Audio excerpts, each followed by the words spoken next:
Welcome back to 3 Laps 3 Topics. This is part 3 of 6 of our look through the field competing this year's Formula 1 World Championship.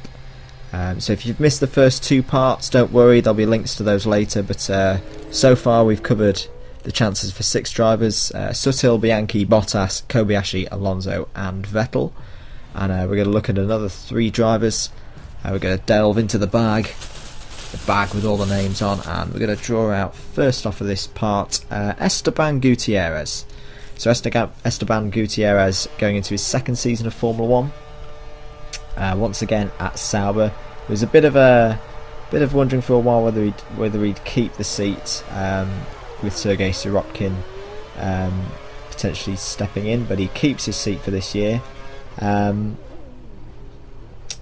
Last year, I think he definitely improved towards the back end of last year. He had that 1 points finish in Japan, getting a 7th place. But as I said in the previous video with Adrian Sutil, for me, Sauber have the weakest driver lineup this year, and unfortunately, I think that's probably going to show with Gutierrez. One of the thoughts that I have had with him is, for me, in a way, that the speed at which he's come through the junior formula might be a bit of a disadvantage to him, especially being in a midfield team with not as much resource as, say, Ferrari or McLaren or Red Bull. I think that's his ability to adapt to a new car, a fundamentally different car in the way they drive, with the new turbo engines this year, could potentially make things quite difficult for someone who's still a very, very young driver. He's 22 years old. He's only he's a couple of months younger than myself. So yeah, I worry for him that he's going to struggle this year. I think though, if he can competently compete against Sutil, because I do believe that Sauber are looking at Gutierrez as really a guy that they can take forward in the next few years, who's probably going to come to fruition, say in the 3rd or 4th year of his career, and that is a way he drives. So I think of Felipe Massa. Felipe Massa didn't really look like that much until a bit later in his career, and I think that could potentially happen with Gutierrez, because he does have a good lower formula record, but he needs to keep himself in Formula 1 first, and maybe go through a bit of a tough year in year 2. So we're on to lap 2, and I'm going to pick out another name. Going to give the bag a good shake, and we are going to talk about now one of our championship favourites pre-season. It's Nico Rosberg. So yeah, I found it quite interesting that a lot of people have been tipping Nico Rosberg for the driver's title this year, and I think that's a very good shout. He's in what is likely to be the fastest and most reliable car, or the best combination of fast and reliable in this early part of the season.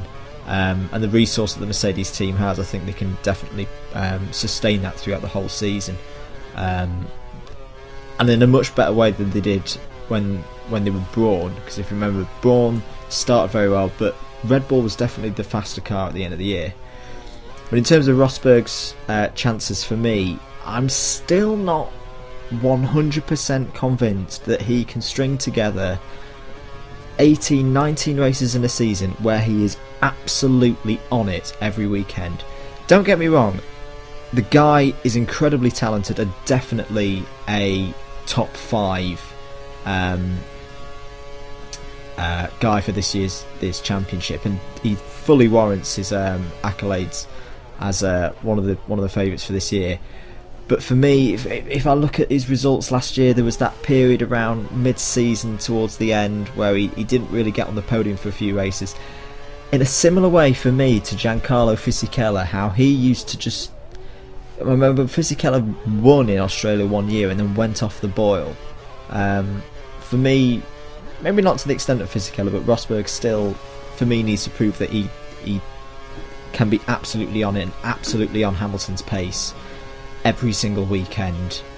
If he can do that, then he's got a massive chance of winning the title this year.